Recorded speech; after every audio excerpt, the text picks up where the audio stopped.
Guys, I found a story online of an older woman who married a ghost. Yes, you heard that right. This woman married a ghost.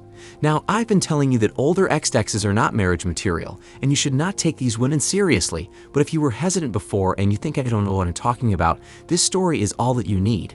I don't know what has to happen to you in life for you to marry a ghost, and quite frankly, I don't want to know, but it shows you that what I've been saying about these older ex-exes being crazy is true, and they are not mentally stable to form a serious relationship.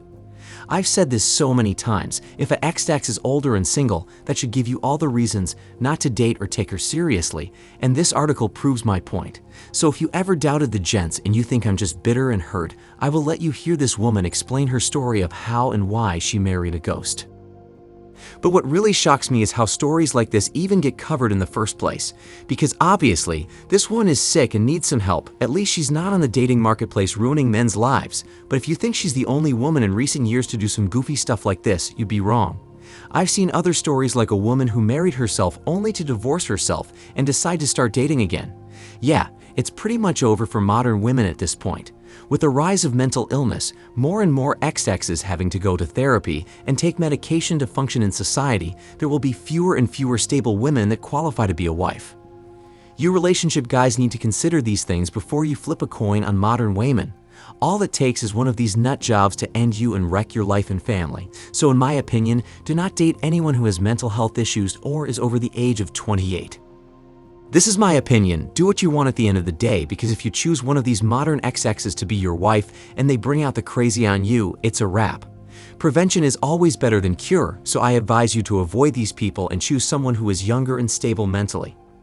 Alright, this article is from the Daily Mail and it's titled, Singer, 38, who claims she married ghost of a Victorian soldier, complains he ruined their Welsh honeymoon by drinking too much and trying to get frisky on the beach. Gents, grab a beer and a baloney sandwich and let's dive into this train wreck story. A woman who married a ghost has slammed her husband for ruining their honeymoon on Barry Island in Wales together. Singer Brookhard, 38, accused her non-corporeal beau of never picking up the tab because he obviously doesn't have a bank card and trying to get frisky on the beach with her. The performer from Oxfordshire, who insists she's in love with the ghost of a Victorian soldier named Eduardo, also accused him of drinking too much alcohol. Gents, stop dating these people. The story could have ended there. It didn't even need to go on any further. If she was sitting across from me on a date and told me what she had just said, I would get up and leave. I wouldn't even stick around to hear the rest of the story because obviously this woman needs to be in an asylum. Am I tripping, guys? How do you even reach this point in your dating life where you would go out on a date with a ghost? And how does that even work? Does she order 2 plates of food, eat one, and let the ghost supposedly eat the other one? What do the waiters say when it's time for someone to pay the tab? Man, send the asteroid and end our miseries. Gents, am I tripping or do you guys see this as normal? Comment below because I'm surprised she's able to roam and function in society freely. Let's continue. She told the Daily Star, Eduardo thought he was being passionate and romantic by wrestling me to the ground to frolic in the sand, but I was trying to share my ice cream with him, and it went everywhere, all over my face, in my hair, and then, of course, the sand stuck to it, so I looked like I had a fight with a giant seagull. Brocard admitted the honeymoon should have been amazing, but was instead ruined by her unpredictable lover who hit the mini bar hard. Liquor bottles are always mysteriously left empty. Aside from the gin bottle, they are always left standing. He's obviously not that partial to that spirit, she claimed. The newlywed also revealed that Eduardo suggested ordering 12 bottles of the best champagne to the room when they made it to the hotel, knowing full well that the bill would fall on her. Men, if any of you come in the comment section and tell me I'm wrong about dating older women, you need to take a hard look at yourself in the mirror. Do you hear this ish? Like, come on, gents, you guys need to give me my flowers. I told you not to date or marry these people, and it's stories like this that back up my argument. She said Eduardo suggested that she ordered 12 bottles of champagne, and she's complaining that a ghost would not pay for it. Somebody come get their forever auntie and get her the help she needs. Let's continue. Last week, she shared a video of the pair exchanging their vows on Instagram. Hold up, so she's also on social media with her ghost husband. God send the asteroid. Send it now and purge this earth of the oxygen thieves. I don't even know what to say anymore. Continuing. Brocard can be heard saying I do in the clip and answering he does for her groom during the touching ceremony. While it's not quite clear what Eduardo chose to wear for his big day, Brocard opted for a gothic black dress and veil, with the venue adorned with a series of romantic candles. It comes as, in October, Brocard left This Morning viewers in hysterics after she claimed her ghost lover appeared on set with her. Halfway through her interview with Philip Schofield and Holly Willoughby, Brocard shrieked and revealed Eduardo was here on set with her. She added that the spirit, who once ghosted her for a week, was not pleased with her talking about him on TV and that he doesn't like Philip Schofield. This woman must be a comedian. She's just trolling guys. That's the only explanation I can logically come up with. This story is just to get attention and followers on social media. What other explanation is there, gents? Look, I don't speak crazy, but I know good and damn well if a man said what she was saying, he'd be in an asylum somewhere dressed in a full suit of white and strapped to a bed. But because this person is a female, they think this is cute and normal. I keep telling you guys to leave the plantation alone because these XXs are not wife material. Can you imagine marrying someone who did these things? Guys, let's continue. Viewers and the show's presenters, including Allison Hammond, who was heard cackling in the background during Brocard's segment, were amused by the spiritual singer's unconventional love story. Dressed in a black wedding dress, Brocard, who claimed she met Eduardo during a thunderstorm as she struggled to sleep following a disagreement with a friend, said she was looking forward to her nuptials. As she began her interview, she shrieked suddenly, causing Holly Willoughby, who was dressed as Wednesday Addams, to jump. She was seen holding the bridal crown that tied her black veil to her head and claimed Eduardo had hit it. "He's here," she said.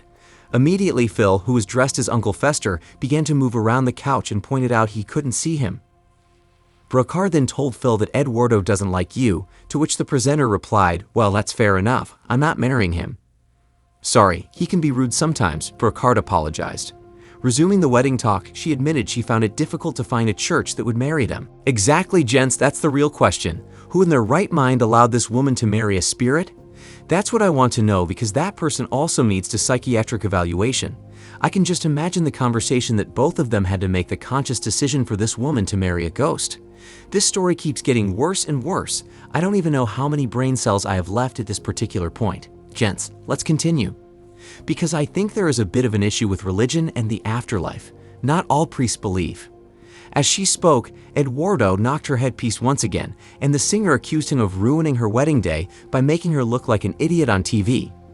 Guys, put a 1 in the comment section if you believe this XX should be locked up in an asylum, and a 2 in the comment section if you think this is normal and sane behavior. Continuing. Maybe he doesn't like it. Do you think it's a sign? She asked Phil and Holly. Well, the last time you came and talked about him on the show, he ghosted you for a week, Phil said, with Brocard agreeing he did ghost me for a week.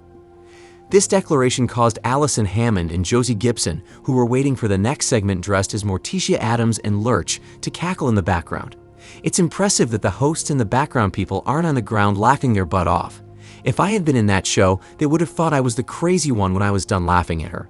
She said the ghost ghosted her. You can't make this ish up. Let's continue. Maybe he doesn't approve of being spoken about, Brocard continued.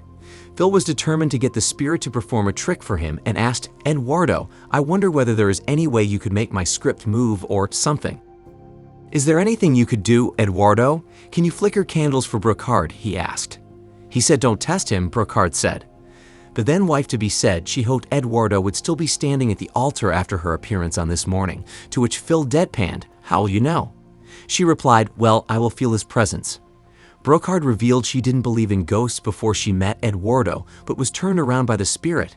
I had tears streaming down my face. It was really intense, and I think it was the fact that it was so intense that converted me. Some of you guys would be running text game on this woman on a dating app. Do you understand what I'm trying to say? Some of you would meet this woman out in public and cold approach her. Some of you would meet a woman like his at a bar and nightclub and run your Mac game. Do you understand what I'm trying to say, guys? Guys, these are more reasons to vet the women you want and weed out the lunatics. If I ever meet someone like this, then I'm running in the opposite direction the moment she reveals she was with a quote-unquote ghost. I know some of you nasty boys would still hit, but I wouldn't want this woman anywhere near me in fear of my health and freedom in society. It's women like this that throw bricks through windows and call the cops on you because she has a mental breakdown. My brothers, leave older women alone. I've told you this many times, but avoid them like the plague. From this day on, any one of you who gets ran over by an older woman, do not come to anybody in this sphere and ask for help.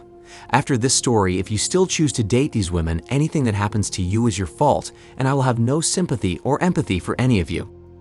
There are no victims, only volunteers, so I don't need to say anything more. On the screen is our Season 2 videos of some of our best RP content, so if you want to learn more about why you should stop dating modern exes, then click this video right now.